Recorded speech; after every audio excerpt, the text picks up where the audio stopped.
In this video, I want to break down 8 different techniques for getting unstuck when you hit a wall while coding. Hey, my name is Khan. I'm currently a software engineer at a startup, and I've worked for companies like Sony and Google, and one of the hard-earned lessons of programming is effective debugging. As a software engineer, you'll hit a wall in the form of a problem in your code that you can't figure out how to solve. The feeling of being stuck can be demoralizing when you don't know how to get yourself unstuck. So I've condensed down the most valuable problem-solving lessons that I've learned in my 6-year career as a software engineer so that you can become a more effective debugger, an adept problem solver, and ultimately advance more quickly in your career as a programmer. Okay, let's dive in.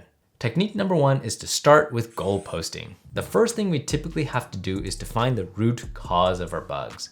Everyone knows about logging things, but you can save a lot of time if you know how to log things effectively. This is what goal posting is for. This is something that I learned from Marcus Phillips, a former software engineer from Twitter and co-founder of Hack Reactor, the coding bootcamp that I worked for. He taught this technique called goal posting, where you try to identify 2 lines of code where you have a program state that lines up with your expectations and another line of code where the program state no longer lines up with your expectations. Let's say you have a bug on line 50 of a 75 line function. So you start with line 1 and line 75. You have logs for a variable that you're keeping track of, and you know that things are expected on line 1. And you also know that things are not as you expect on line 75. Now you have 2 goalposts. Somewhere between these lines is the problem, and you can just keep moving the goalposts inwards until you find the problem.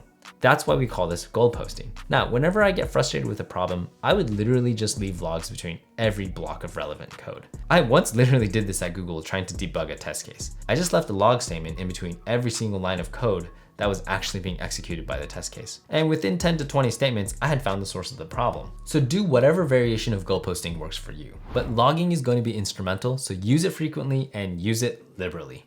Technique number 2 is to binary search the problematic logic. This takes goal posting a step further by actually defining an algorithm for efficiently finding problematic lines. Now, if you've never heard of binary search, let me quickly explain. If you wanted to write a function that finds a certain word in a long list of alphabetically sorted words, what would be a reasonable algorithm to accomplish this? You could code a function that just searches at the start and works its way to the end of the list. But is that really the most efficient way? Remember, the list of words is sorted alphabetically. That means you can start in the middle of the list. And for example, if the word you're looking for is dog and the word in the middle of the list is mom, then you know which side of the list to search next. There's no point in searching the second half, right? So we could repeat this algorithm for the first half of the list, subsequently cutting the overall number of words that needs to be scanned in half yet again. This is a binary search. The power is in the fact that we split the sample size in half every repetition of the algorithm, as opposed to scanning the entire list. Just like in the alphabet example, we could do this with a problematic line of code. If the problem is somewhere in this 1,000 line block of code, just binary search it. We can find the line of code roughly in about 11 cuts. You start at 1,000 lines, you go to 500 on this first cut, then 250, 125, 63, 37, 19, 10, 5, 3, 2, 1, right? That was about 11 cuts. As opposed to a linear search that starts at line 1 and works its way all the way to line 1000, one at a time. If the problem was on line 1000, it would take 1000 search attempts. And with binary search, even if you had 10,000 lines of code that you needed to debug, you'd only need to add a few more cuts to cover the rest. 10,000, 5,000, 2,500, 1,250, and the rest is roughly the same, as opposed to adding 9,000 more repetitions with a linear approach that searches every single line. In most cases, you won't need to binary search the problem, but this is relevant when you have a large sample size that you're working with. Another context where this was used was at Google. I was trying to debug a certain pull request that caused an issue for a test case. There was this tool called Bisect that did a binary search between 2 pull requests. One where a certain test was passing and one where that same test wasn't passing. And the tool Bisect would binary search the pull requests in between to quickly find the one that introduced a breakage in the unit test. Really cool stuff. Technique number 3 is the debugger's question. This is something I also learned from Marcus Phillips, that former Twitter engineer I mentioned earlier. The question went something like, what justifies my expectation that the code would do A when it in fact does B? This is important because it not only helps you identify what your unmet expectations are, but it also reveals the underlying assumptions that led to your expectation. Once we identify the underlying assumptions, we can now test those assumptions. And if that assumption turns out to be true, then there's a different assumption we need to identify.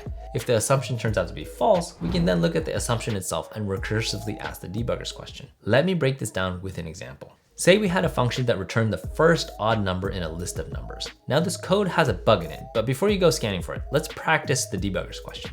We have some test inputs, and we notice that this one specific input gives the incorrect answer. Now the debugger's question goes something like, what justifies my expectation that the code would do A when it in fact does B? So we have an expectation that our function returns this odd number. What justifies this expectation? There are several key assumptions that we're making, right? The two notable assumptions are that we're returning the correct number and that we're correctly identifying a number as odd. A few quick log statements would tell us that we are in fact both returning the correct number at the ith index and we are correctly identifying the numbers as odd in our if condition. So then we recursively ask the question again. What justifies my expectation that this condition would catch the last number in this list? The assumption we're making here is that the loop is iterating over every single number in the list correctly.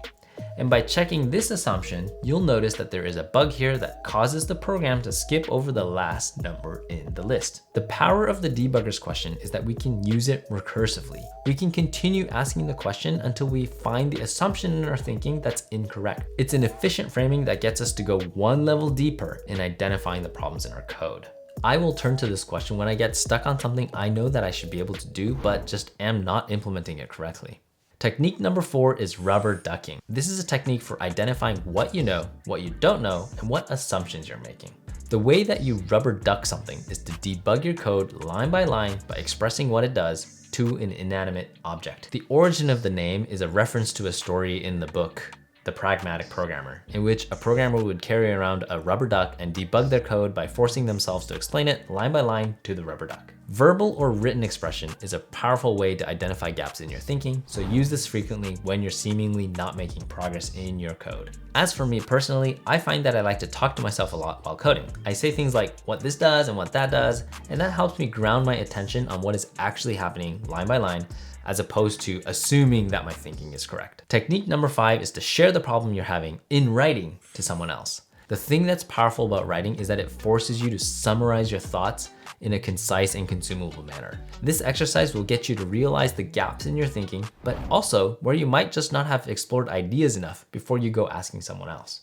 The thing with sharing that is powerful is that you will automatically be more cognizant of being thorough in what you express to your peers. You will likely refrain from sending a dumb question that is an obvious oversight because you've written out the details of the problem. This is a really effective way to catch silly mistakes in your thinking that you shouldn't have missed before consulting someone else. Technique number 6, what have you tried? This was my favorite question that my tech lead asked me whenever I presented him with a problem, albeit it was a bit annoying at first. I eventually came to appreciate that he always just defaulted to asking this, because 50% of the time I would identify my own lack of effort and realize what else I could have tried before using up his valuable time and attention to help me debug something. It's surprisingly effective at helping you magically come up with a bunch of new solution ideas that you could have tried, but were secretly just too lazy to explore before you got hasty and began roping in other people for help. So ask yourself this question frequently. What have you tried?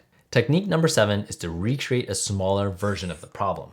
Now this starts to get into the realm of a problem that is so nutty or hard to identify that you have to begin removing potential causes and stripping down the problem to its core elements. This occurs commonly with open source repos. A complaint will be made in the form of an issue and the maintainer will ask for a reproduction use case in a simple minimal repo with no external dependencies. This is really important to be able to do if you want to get down to the root cause of something that is mystifying and seemingly out of your control. By taking the hypothetical problematic code outside the context of where it's usually run, you can focus in on trying to recreate the same problem with minimal factors that can possibly influence the code. This will usually help you identify the root cause quicker than trying to debug something in the mess of your existing codebase, because existing codebases have lots of external dependencies and it's hard to identify what is the actual problem in that environment. And it's also hard to add log statements in a production binary that needs to be rolled out to servers that are online. Technique number 8 is to make peace with the fact that you're gonna get stuck. Part of our job entails wrestling with tough problems, mulling over things, letting ideas marinate, taking a break, coming back to it with a fresh brain. The thing that I like to say when I get stuck on a hard problem is that, hey, this problem will be here for me in the morning when I get back to my desk. It's not going anywhere. I don't need to be in a rush to solve it. It is what it is. I'll get to a solution eventually. And that's it. Making peace with the reality will allow you to think more creatively because you'll feel less burden and less pressure to get to a solution right now. Our best creative thinking happens when we aren't being pressured. So make sure you aren't creating any unnecessary pressure for yourself when programming.